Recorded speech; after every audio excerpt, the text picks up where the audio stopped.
saya lebih tertantang untuk melakukan apa kreativitas atau inovasi ya, inovasi. Jadi jangan takut melangkah istilahnya. Orang yang paling gagal itu kan karena takut melangkahnya. Bahkan ada yang teman itu keluar dari PNS karena pengen bergerak di literasi.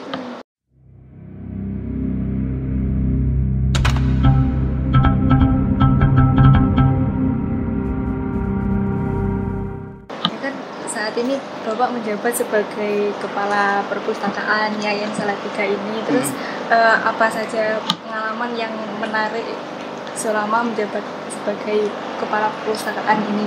Ya, semua menarik. Semua menarik. Ya, tentu tidak yang paling berkesan. Yang paling berkesan. Maksud saya tentu tidak menafikan hal yang susahnya juga, yang sedihnya juga. Tentu yang sedihnya itu manakala ide kita atau pemikiran kita itu tidak sejalan dengan pemikiran pengambil kebijakan kan itu kan pimpinan ya dalam hal ini pimpinan kan itu kan tidak sejalan. Nah kan tidak sejalannya itu ya lalu kita introspeksi apakah cara penyampaiannya yang tidak tepat atau materi yang kita sampaikan itu tidak pas dengan situasinya kan gitu. Nah itu harus kita pelajari juga. Artinya kembali lagi ke introspeksi. Mohon maaf barangkali saya katakan saya itu tidak pernah menyalahkan orang lain. Yang saya salahkan diri saya sendiri. Pada saat saya terluka, pada saat saya kok saya ditolak, saya lebih banyak introspeksi kepada diri saya sendiri. Apa sih yang saya lakukan itu sehingga ini ditolak, sehingga dia tidak senang kayak gitu. Kalau kita cenderung menyalahkan orang lain nggak mikirin kita malah mikirin dia ngapain gitu kan? Rugi gitu kan, rugi. Ya mendingan yang disalahkan kita sendirilah. Barangkali ada hal yang memang tidak pas untuk orang itu. Kalaupun kita benar ya bismillah kita benahi diri kita sendiri gitu kan. Kalau orang lain salah ya itu nanti biarkan hidayah yang memberikan ini kan memberikan lurusnya jalannya dia. Ya yang paling menarik diantara ini ya saya lebih tertantang untuk melakukan kreativitas atau inovasi di perpustakaan. Karena apa? Satu pertama perpustakaan kita ini hanya ruang kosong dulu. Ruang kosong ya hanya rak dan buku itu wajar ya. Hanya ruang kosong itu tidak ada yang menariknya sama sekali. Gitu kan. Nah lalu kita mencari-cari ide, inspirasi, entah itu dengan diskusi, ngobrol dengan teman-teman. Entah itu saya jalan-jalan, saya sampai ke India, sampai ke Australia itu dalam rangka diantaranya itu melihat bagaimana sisi baik perpustakaan di sana, gitu. Nah akhirnya kan ketemu juga tentu tidak full di sana yang kita adopsi tidak, hanya beberapa pengalaman di sana pernah begini, di sana pernah begini, lalu gimana kalau diterapkan di sini, gitu kan. Termasuk di Indonesia juga banyak perpustakaan yang bagus itu UNS kan juga bagus di Universitas Telkom itu juga bagus gitu kan. Nah mana sisi-sisi yang bisa kita adopsi dan menarik itu bisa kita adopsi macam panggung ini terinspirasi dari undang-undang di Universitas Telkom yang saya menarik. Yang di perpusnya itu. Itu ya. Inspirasinya dari sana. Tapi kan tidak harus sama kan? Tidak sama tapi inspirasi dibuat kayak gitu nanti yang menarik. Kemudian bubble ini kan kita juga inspirasinya dari akuarium. Kenapa tidak pada saat orang datang di situ kok kalau dengar suara gemercik air gimana caranya kan gitu kan healing gitu ya Pak. Enak banget itu situ itu gitu kan orang baca kalau dengar gemercik air kayak adem rasanya gitu kan dengar hujan aja tenang gitu. Nah itu inspirasi kita menyentuh psikologis dari hal-hal semacam itu. Nggak sederhana memang itu nggak sederhana maknanya tapi sederhana praktiknya gitu. Hanya gitu, kita nggak bikin akuarium, caranya gimana? Lihat YouTube, lihat YouTube gitu kan, bubble gitu kan. Kalau akuarium terlalu besar, gimana kalau pakai yang tipis-tipis ya? Kan tipis akhirnya gitu kan, hanya air saja ketemulah gitu. Yang namanya ide, kalau kita mau dan berusaha untuk mencari yang match dengan apa yang kita pikirkan itu banyak kan. banyak. Pokoknya cari aja pasti ketemu. Sama satu saat itu kan siapa ya? Saya lupa. Hamka itu ditanya, ke Amerika ditanya. Katanya Amerika itu tempatnya orang judi, tempatnya orang pergaulan bebas. Gimana menurut pendapat Anda? Nggak ada. Oh, apa gitu? Nggak ada. Iya nggak ada. Kok nggak? Karena yang saya cari bukan itu di sini. Ya, gitu kan. Jadi kalau kamu mau mencari itu ya dapat gitu kan. Nah artinya kayak saya cari adalah pengetahuan, maka yang saya dapat adalah pengetahuan. Karena kayak gitu. Itu Albert sendiri yang bilang gitu. Nah makanya kalau kamu pergi kemana-mana, jadi apa yang kamu cari nanti akan pasti ketemu, walaupun di tempatnya tersembunyi gitu kan. Misalkan di Amerika sana atau di Arab sana yang kasih orang-orang Islam gitu kan, orang-orang Arab gitu kan, nggak ada pelacuran di sana kan. Tapi kalau kita cari ada gitu. Misalnya karena kan yang cari itu gitu maksudnya gitu. Nah intinya bukan masalah persoalan pelacuran atau pengetahuannya, tapi ya sebenarnya fokus pada kalau di mana ingin mencari apa itu yang sebenarnya harus kita pahami. Apapun yang kita cari nanti akan ketemu kok, walaupun itu tersembunyi istilahnya begitu. Pun pengetahuan begitu, referensi begitu. Wah, kok sulit ya saya nulis ini ya gitu kan. Sering kan? Sering.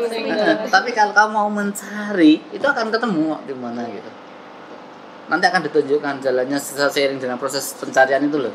Mungkin saat ini tidak, tapi pada saat kita berjalan melalui prosesnya, nanti di prosesnya itu akan ketemu, oh iya di Google, oh iya di Yahoo, di mana gitu kan. Begitu. Jadi jangan takut melangkah istilahnya. Orang yang paling gagal itu kan karena takut melangkahnya. Bukan karena prosesnya terus gagal, enggak, bukan itu. Takut memulai duluan. Takut memulai itu lah. Jadi kalau kamu senang sama orang, takut memulai lah. Itu kegagalan sebenarnya. Oh iya, kapan dapetnya? Kan gitu kan. Itu. Kan kalau perpustakaan Pak erat kaitannya dengan minat baca dan literasi gitu. Kalau menurut data kan Indonesia katanya kata UNESCO itu masuk dalam 2 terbawah. Tapi saya baca kayak pejuang-pejuang literasi gitu, mereka bilang kalau sebenarnya itu minat baca masyarakat maupun anak-anak itu tidak rendah gitu. Mereka bilang itu aksesnya itu susah gitu Pak. Jadi menurut Bapak itu gimana literasi sama minat baca Indonesia? Ya, minat baca orang kita itu ya tinggi. Faktanya kamu dari pagi sampai sekarang baca WA berapa kali? Oh iya kan? Kalau berarti minat bacanya tinggi toh. Dan saya kira tidak ada orang yang nganggur tanpa WA hari ini. Iya, betul. Untuk saat ini kan. Nah artinya kalau hitungan ukuran minat bacanya itu minat baca dalam pengertian membacakan membunyikan huruf-huruf, itu ya semua orang kita bisa baca, ya kan. Tapi kalau ukurannya itu adalah membaca karya ilmiah, nah itu bisa dikatakan orang kita masih harus diklasifikasi lagi kan gitu kan. Tapi kalau kita melihat indikator yang diberikan UNESCO, kemudian hasil penelitiannya itu kita urutan kedua terbawah, nah itu perlu dipertanyakan lagi siapa yang diteliti, di bagian mana yang diteliti. Kalau dia menelitinya di desa-desa, di pedesaan, kemudian kita tanya karya ilmiah, ya nggak tahu mereka, ya kan. Nah gitu. Tapi kalau dia menanyakan kamu suka baca ini nggak, baca ini, saya kira juga baca. Di samping itu memang di daerah-daerah primitif, daerah-daerah pedalaman, akses terhadap informasi ya kita sangat kurang. Mendingan beli lauk daripada beli buku. Iya kan? Mendingan beli telur satu untuk satu keluarga daripada beli nyeleng untuk beli buku. Beli buku bisa dimakan. Nah dan kan banyak masyarakat kita yang masih terpinggirkan tanda kutip ya, masih miskin, masih memenuhi kebutuhannya saja itu masih kurang. Itu masih banyak di pedalaman sana itu. Ya di kita sih di Solo, di Salatiga itu kan mau dekat itu kan, pasar dekat. Nah mereka harus ke pasar itu harus nyebrang sungai, bahkan harus beberapa jam di lautan, di sungai itu kan. Kayak Karimun Jawa aja itu harus memenuhi kebutuhannya itu harus ke Jepara itu 3 jam sampai 5 jam. Itu orang Karimun Jawa loh ya, yang sekarang jadi tempat destinasi wisata itu di sana yo artinya disediakan juga, tapi kemudian kalau dia ingin ke tempat keramaian, ke tempat akses perkotaan kan harus ke Jepara, harus ke Jawa Tengah, harus ke Semarang, ke kota itu kan. Nah, mereka butuh waktu 5-6 jam untuk perjalanan itu, untuk naik kapal yang biasa. Kalau kapal cepat 2 jam kayak gitu. Itu contoh yang masih dekat. Belum nanti yang daerah primitif kayak Banten, Jampang, Pelosok itu kayak gitu. Ya di Jawa masih relatif mudah lah, akses mudah. Kalimantan, Irian Jaya, Papua sana gimana? Iya kan? Hutan semua itu. Makanya kalau mau akses ke mall ya harus butuh berapa hari. Iya, makanya kalau datang ke mall itu dia harus pagi-pagi. Rugi dia kalau datang mall hampir tutup. Wow, perjalanan jauh. Sampai di mall udah main tutup. Gak dapat apa-apa, cuma capek-capeknya aja. Ya, itu bagian dari dinamika masyarakat kita. Dinamika literasi begitu ya. Nah, kemudian ya kita perlu berterima kasih terhadap kawan-kawan yang penggerak literasi itu. Saya mengenal banyak teman-teman yang punya gairah untuk jadi volunteer menggerakkan literasi di Indonesia itu, dan mereka sangat semangat. Bahkan ada yang teman itu keluar dari PNS karena pengen bergerak di literasi. Iya. Itu ada di dalam saya, ada dalam wadah ICPI orangnya. Dia keluar dari PNS-nya. Ya itu bagian dari, mungkin karena sudah hobi, sudah menjiwai itu, jadi dia bisa mengalahkan yang menurut orang ini jadi masa depan gitu kan. Tapi dia tidak begitu, masa depan saya di sini, nggak di situ. Kalau malas baca gitu Pak, itu gimana ya Pak, strategi untuk menumbuhkan biar suka baca buku-buku gitu? Ya, gampang sebenarnya strateginya. Cari kebutuhan kita, butuh apa? Ya kita harus menenangkan diri kita itu butuh sesuatu. Kalau kita nggak butuh sesuatu, ngapain dicari-cari? Jadi mencari-cari kita ini butuh apa? Oh, butuh masak bolu pisang misalnya gitu kan. Tapi kan kita nggak tahu, tapi kita butuh cari referensi tentang bolu pisang. Nanti baca-baca di buku referensi masakan itu kayak gitu. Kalau kaitannya dengan karya ilmiah perpustakaan ya, oh iya pengolahan DDC 2021 kayak apa misalnya gitu kan. Kan menumbuhkan penasaran gitu kan, menumbuhkan kebutuhan supaya kita itu bisa mencari informasi gitu loh. Terlalu dengan membaca, dengan diskusi, dengan apapun gitu kan. Yang penting jangan berhenti mencari nutrisi otak kita gitu aja. Setiap hari. Caranya bagaimana? Setelah bangun tidur, cari atau programkan saya ini hari ini mau ngapain. Sebelum tidur itu berpikir dulu, saya tadi hari ini ngapain ya? Apa yang belum saya lakukan? Nah kalau sudah terbiasa seperti itu, nanti terbiasa sendiri kok. Bangun tidur tidak langsung bergegas ke kamar mandi, ya 1 menit 2 menit dulu lah merenung sehari-hari mau kemana ya, ke pasar, ke perpustakaan, ke mana, bikin apa kan gitu kan. Jadi rencana-rencana yang kecil-kecil begitu untuk hari itu. Nah, nanti begitu kamu bangun, selesai mandi, seger lagi, akan bisa melihat nanti rel saya itu hari ini kesini jelas. Sudah tertata semuanya, tinggal melakukan. Iya, walaupun nanti diacak atau random pelaksanaannya itu tidak ada masalah. Tapi yang penting kan hari ini kamu sudah punya target hidup nih, gitu kan gitu.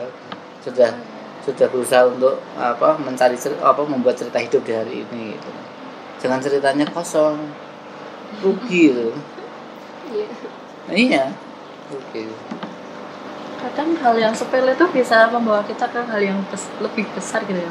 Oh iya, justru dari hal yang kecil itu, dan kita itu kalau menghitung kan dari angka 1, 2, 3, 4, tiba-tiba 10 kan.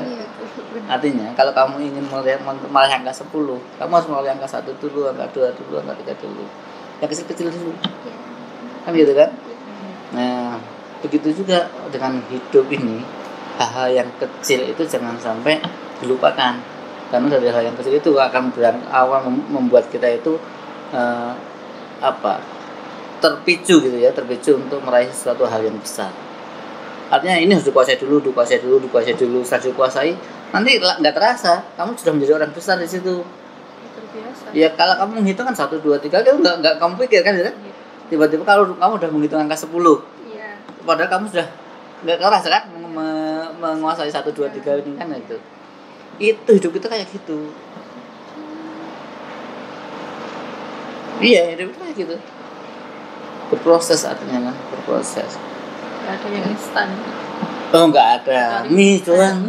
Yang instan itu pun berproses loh. Iya. Instan rebus air. Ya kita yang instan kan di pabriknya itu lama. Oh, iya. Di pabriknya itu lama itu bikin mie instan itu. Butuh waktu berapa jam itu? Ya. Untuk satu mie-nya loh, satu bungkus mie-nya loh ya. Dari mulai adonan air dulu, bahan mentah, dibumbui, Belum distribusinya.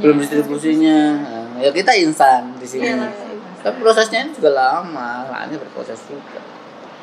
Kawan, berlakulah sebagai orang yang sukses dan mensukseskan orang lain. Gitu. Selama dia hidup dan menggunakan ilmunya, pahala kita mengalir.